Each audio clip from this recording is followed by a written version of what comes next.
दोस्तों, income tax department की तरफ से बहुत बड़ी अपडेट आ चुकी है। असेसमेंट ईयर 26-27 यानी फाइनेंशियल ईयर 25-26 के लिए ITR 1 और ITR 4 फॉर्म्स अब पोर्टल पर ओपन कर दिए गए हैं। यानी अब लाखों टैक्स पेयर अपना इनकम टैक्स रिटर्न भरना शुरू कर सकते हैं। आज की इस वीडियो में हम जानेंगे ITR 1 कौन भर सकता है, ITR 4 कौन भर सकता है, किन लोगों को अभी वेट करना चाहिए, क्या क्या डॉक्यूमेंट्स रेडी रखें और सबसे ज़रूरी रिफ़ंड जल्दी पाने के लिए क्या करें। तो वीडियो को आखिर तक ज़रूर देखिए। सबसे पहले समझिए असेसमेंट ईयर 26-27 क्या है। दोस्तों, फाइनेंशियल ईयर 25-26 मतलब 1 अप्रैल 2025 से 31 मार्च 2026 तक की इनकम और इस इनकम का रिटर्न जो 2026 में फाइल होगा उसे कहते हैं assessment year 26-27। Income tax department ने ITR 1 सहज और ITR 4 सुगम यूटिलिटी पोर्टल पर एक्टिव कर दी है। अब tax payer online return filing शुरू कर सकते हैं। तो फ्रेंड्स, ITR 1 कौन भर सकता है? अगर आपकी इनकम नीचे दिए गए सोर्सेज से है तो आप ITR 1 फाइल कर सकते हैं, जैसे कि salary, pension, one house property, interest income, agriculture income up to 5000, total income up to 50 lakh. तो आप सामान्यतः ITR 1 भर सकते हैं। किन लोगों को ITR 1 नहीं भरना चाहिए? अगर आपके पास बिजनेस इनकम है, कैपिटल गेन है, फॉरेन असेट है, अनलिस्टेड शेयर्स हैं, मल्टीपल हाउस प्रॉपर्टी हैं, तो आप दूसरा ITR फॉर्म चुन सकते हैं। अब बात करते हैं ITR 4 की।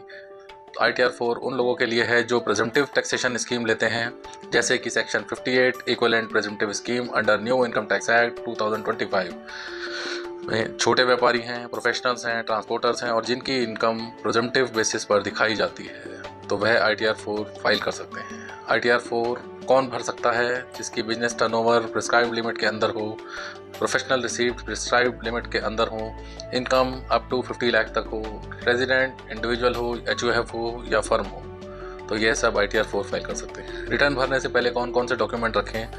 तो फ्रेंड्स, ज़रूरी डॉक्यूमेंट्स कौन कौन से हैं? PAN card, Aadhaar card, form 16, AIS, TIS, bank statement, interest certificate, TDS detail, investment proof, home loan certificate अगर एप्लीकेबल हो। तो फ्रेंड्स, AIS और फॉर्म 26AS ज़रूर चेक करें। दोस्तों, आजकल डिपार्टमेंट के पास लगभग हर ट्रांजैक्शन की इन्फॉर्मेशन होती है।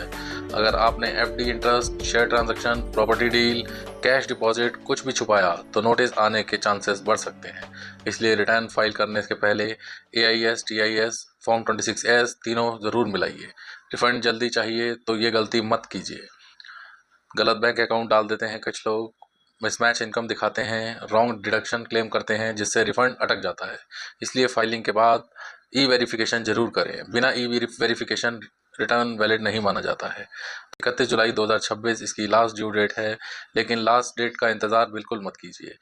तो आपका कैपिटल गेन है, क्रिप्टो इनकम है, फॉरेन इनकम है या बिजनेस कॉम्प्लिकेटेड है, तो किसी टैक्स प्रोफेशनल की हेल्प लेकर ही रिटर्न फाइल करें। तो दोस्तों, अब ITR 1 और ITR 4 दोनों फॉर्म्स असेसमेंट ईयर 26-27 के लिए ओपन हो चुके हैं। आप अपना रिटर्न समय पर भरिए, सही इन्फॉर्मेशन दीजिए और अननेसेसरी नोटिस से बचिए। अगर वीडियो पसंद आया है तो लाइक करें, शेयर करें और चैनल टैक्स मित्र को सब्सक्राइब जरूर करें। Thank you so much.